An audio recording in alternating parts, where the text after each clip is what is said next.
افتح معي نافذة اليوم على دروب الحياة من كل يوم لا نور الضياء. أهلا وسهلا بكم مستمعينا الكرام في حلقة جديدة من بودكاست نوافذ على الحياة.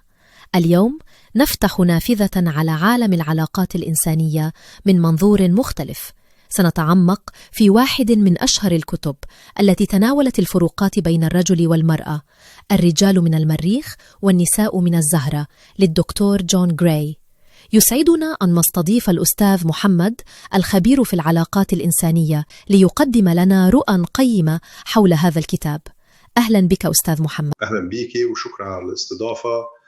سعيد بوجودي معكم للحديث عن هذا الكتاب المهم. أستاذ محمد، بداية ما هي الفكرة الأساسية التي يدور حولها كتاب الرجال من المريخ والنساء من الزهرة، وما سبب شعبيته الكبيرة برأيك؟ الفكرة الأساسية بسيطة وعميقة في آن واحد، أن الرجال والنساء مختلفون جوهريا في طرق تفكيرهم، شعورهم وتواصلهم. الكتاب يفترض مجازا أن الرجال قدموا من كوكب المريخ والنساء من كوكب الزهرة، كل كوكب له ثقافته، لغته وقواعده الخاصة. سبب شعبيته يكمن في أنه يقدم تفسيرات منطقية للعديد من سوء الفهم والصراعات التي تحدث في العلاقات، ويقدم حلولا عملية لكيفية تجاوزها، ويجعلنا ندرك أن المشكلة ليست في نقص الحب بل في نقص الفهم لطبيعة الطرف الآخر. هذا يثير الفضول حقا، لنتحدث عن أحد أبرز الفروقات التي يطرحها الكتاب، وهي كيفية تعامل كل من الرجل والمرأة مع الضغط والتوتر. ما هو مفهوم الكهف أو الانسحاب بالنسبة للرجل؟ عندما يشعر الرجل بالتوتر يميل إلى الانسحاب إلى كهفه الخاص. هذا ليس كهفا حرفيا، بل هو استعارة لحاجته للانعزال. قد يكون ذلك بالصمت أو الانشغال بهواية أو التركيز على العمل أو مشاهدة التلفاز. هو يفعل ذلك ليحل المشكلة أو ليهدأ بمفرده.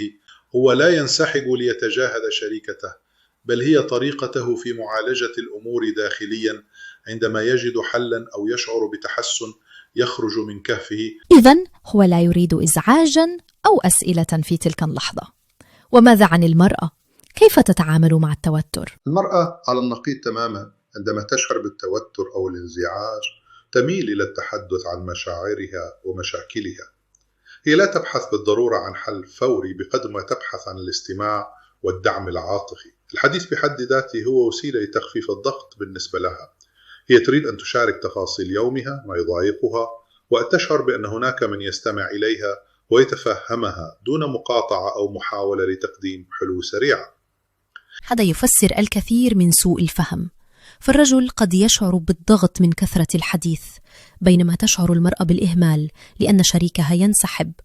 كيف يمكن للطرفين التكيف مع هذا الاختلاف؟ الفهم هو المفتاح. يجب على المرأة أن تدرك أن انسحاب الرجل ليس رفضا لها، بل هي آليته للتعامل، ويمكنها أن تمنحه المساحة مع التأكيد له أنها موجودة عندما يحتاج للحديث. وعلى الرجل أن يفهم أن حاجة المرأة للحديث ليست شكوى بقدر ما هي طلب للدعم العاطفي.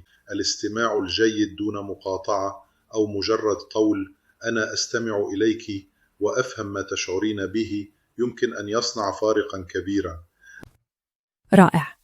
الآن لننتقل إلى جزء آخر حيوي في الكتاب، الحاجات العاطفية الأساسية. يرى الدكتور غراي أن لكل من الرجل والمرأة احتياجات أساسية تختلف عن الآخر. ما هي أهم هذه الاحتياجات؟ بالتأكيد بشكل عام الرجال يحتاجون للشعور بالثقة، التقدير، الإعجاب، الاستحسان، التشجيع والتصديق.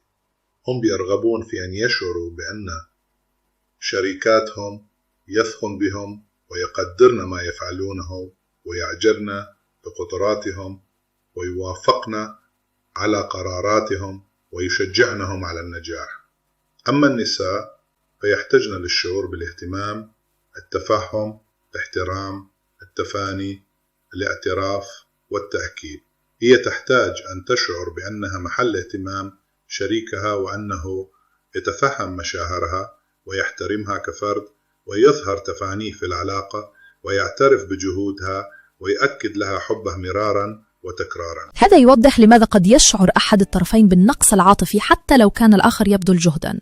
فالرجل قد يظن أنه يعبر عن حبه بتوفير كل شيء، بينما قد تحتاج المرأة لكلمة اهتمام أو لفتة بسيطة، والعكس، المرأة قد تقدم دعما عاطفيا كبيرا بينما قد يحتاج الرجل لتقدير لإنجازاته. هذا هو بيت القصيد.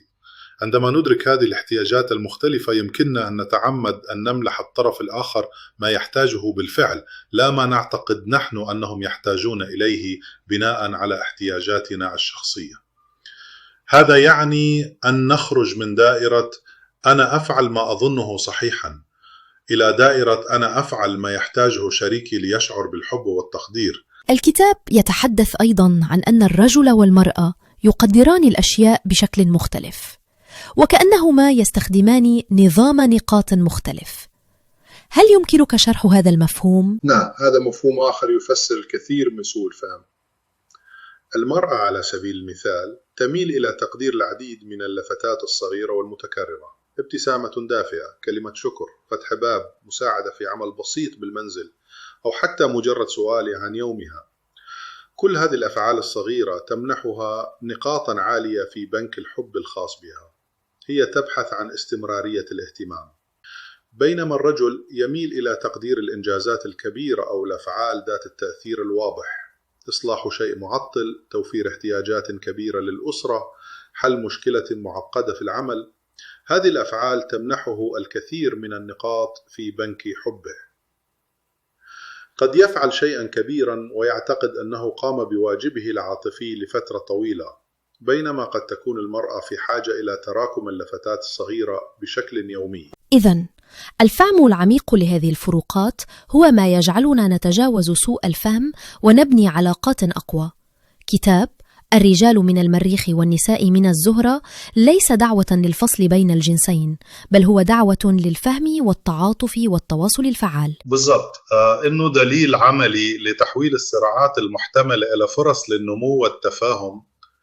عندما نتعلم لغة بعضنا البعض تصبح العلاقات أكثر ثراء وسعادة. شكرا جزيلا لك أستاذ محمد على هذا الطرح الشيق والمفيد، ونأمل أن تكون هذه الحلقة قد فتحت لكم نافذة جديدة على فهم أعمق للعلاقات الإنسانية.